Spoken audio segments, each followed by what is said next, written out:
Ladies and gentlemen, welcome back to the analysis of YOLENO TV. I hope you're well from wherever you're watching this channel. Now, I've discovered that ERASTUS Ethicon.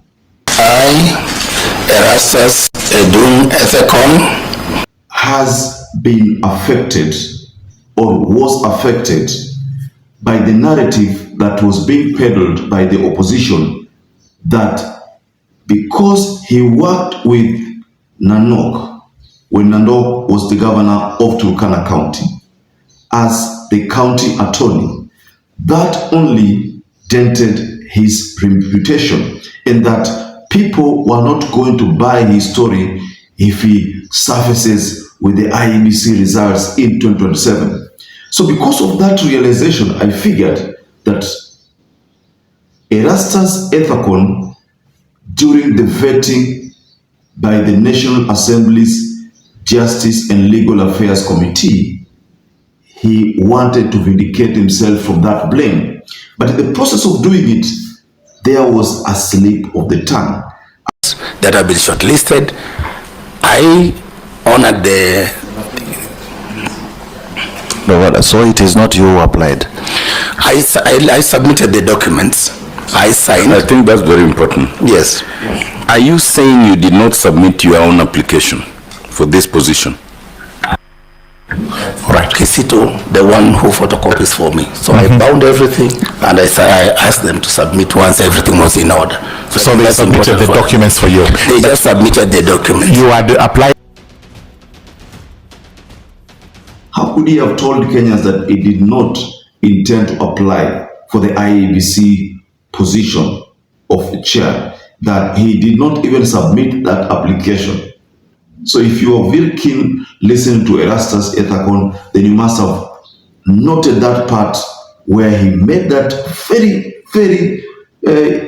big blunder. I personally think that was a very big blunder. We can say a slip of the tongue, but looking at how he delivered it, he was trying to run away from that reality that he worked with Nanok. So in this analysis, ladies and gentlemen, I want us to dissect ERASTUS Ethicon's statements. Why did he tell Kenyans that he did not submit this application? And also that part whereby he told Kenyans that anaishi Johannesburg. Anaishi Johannesburg. You see, it's not like Kivuitu ambaye alikuwa anaishi Ukambani. It is not like Chebukati ambaye alikuwa anatoka Western hapa na anakaa hapa. ERASTUS Ethicon ametuambia about Johannesburg. So there's a question to that. So before we explore this story further, ladies and gentlemen, kindly take this opportunity, support this channel by liking this video. Also subscribe to this channel if you have not subscribed before. And to our existing subscribers, thank you so much for your support. Johannesburg.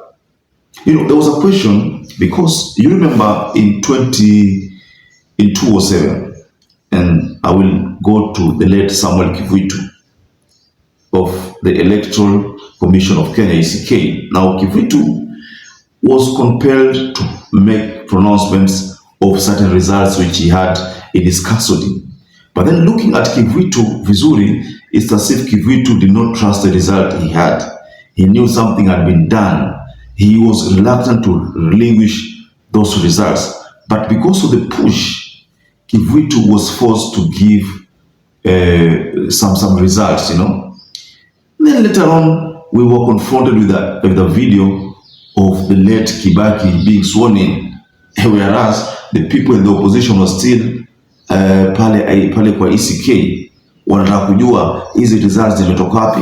But then Kivuitu, kumbe Kibaki go state house anakuwa sworn in. So that is what happened back then. So the question to ERASTUS here ni kwamba aliulizwa, let's assume it's a scenario where the results are disputed. You choose to make a pronouncement of results which are very unpopular, because right now the honest reality ni kwamba watu wanaona kwamba RUTO atapata. And let's assume ERASTUS Ethicon wants to pronounce RUTO the winner, because of course I'm not saying that RUTO will not win, or whoever is going to contest against RUTO will not win. The best person will win. Someone has to win. But let's assume that in the event that it's William Ruto who has been pronounced, is being pronounced the winner, and the Kenyans believe that they did not vote for him. Of course, kutakuwa na changamoto kidogo. Always kuna changamoto, but kutakuwa na changamoto kidogo. Kutakuwa na ile how comes, ili kuaje. Some people will want to take to the streets. I'm just looking at this matter from that angle.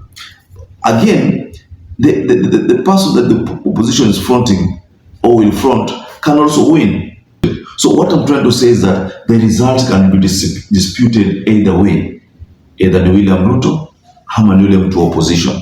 But in case the results are disputed and we are confronted with the scenario of what happened in 2022, whereby Chebukati's made a ruling with the minority. You see, 2 commissioners sided with him, but the rest 4 commissioners did not side with him. But he made a ruling ambayo ilikuwa na conform with the 2 commissioners. So that would mean if you did the tally, it would have been 3 against 4. So that decision kidogo ilichanganya watu wengi. How did he make that decision? Of course he's the chair, but how could he have made a decision with the minority? So the question to Erastus is this. If the elections are disputed, utataja na utoroke uende Johannesburg ama itakuwaje? That was a very serious question, ladies and gentlemen.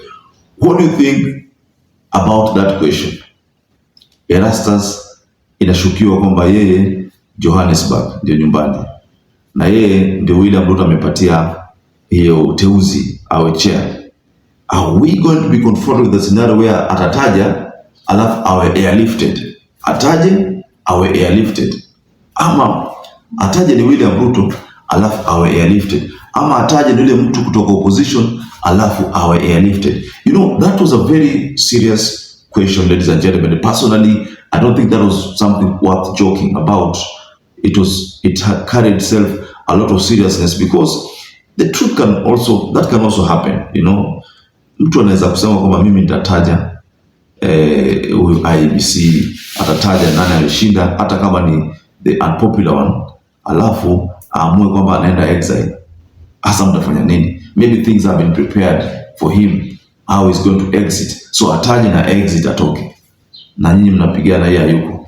It can happen. So Erastus Ethacon, his submission was that yeye hakusubmit ile application. There are people who submitted the applications, like Anna Madi, Nyachai wanted that job. Anna Madi wanted the job. They submitted the application. But Ruto went for someone who did not submit his application. Just a cyber person just decided to, wacha nichukue CV yako nirushe huku. And then hiyo CV ikapita. As someone, that is confirming an allegation by the Boniface-led petition that say that kuna majina yalikuja baadaye. Yale majina yalikuja baadaye hayakuwa in the first place. So are we witnessing a scenario where haya majina ambayo yalikuja baadaye moja yao ni ya Erastus, because ametuambia kwamba haku apply. So ladies and gentlemen, I'd like to rest my case there. But yeah, I just made my honest observation of this. I believe you also have your own observation. You can just go below in the comment section and tell us what you think about the statements from Erastus Ethacon. So perhaps if you're watching this video and you've not subscribed, take 1 second and subscribe, like this video. Till you catch up again, stay safe and stay blessed.